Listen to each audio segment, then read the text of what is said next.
जय भीम साथियों, ये तस्वीर है महाराष्ट्र के पुणे में स्थित कोरेगांव का, जहां हर साल की भांति इस साल भी धूमधाम से भीमा कोरेगांव विजय दिवस मनाने के लिए लाखों की संख्या में अम्बेडकरवादी पहुंचे हैं। ये नज़ारा उस जगह का है जहां लाखों लोग 206वां शौर्य दिवस मनाने के लिए पहुंचे हैं।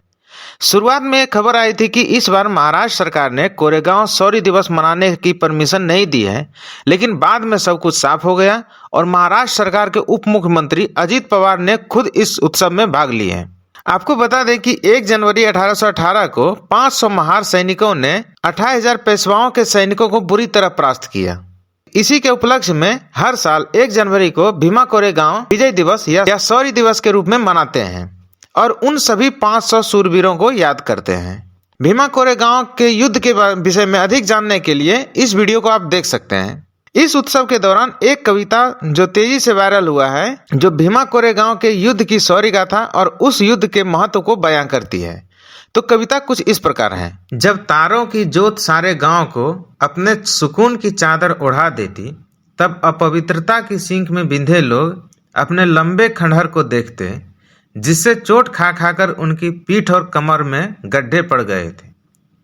वे ठंडी निगाहों से उस हड़ियों की ओर देखते जो दिन भर उसके गले में लटकी रहती। वे सोचते कि आज उन्होंने धरती को बचा लिया अपने अछूत पल धूलि से और अपने थूक को गिरने से। आज उन्होंने बचा लिया किसी तिलकधारी को कुपित होने से, उसके शाप से। पर ऐसा कोई दिन नहीं होता, वे सोचते और थककर सो जाते। भीमा नदी के जल से सिंचित चांदनी के फूल सैकड़ों की संख्या में खिलते हैं। उसके गांव के लोग नहीं चाहते कि जहां गेंदा, गुलाब और सुगंधित फूल भेजे जाते हैं, वहां पर ये चांदनी के फूल भेजे जाएं।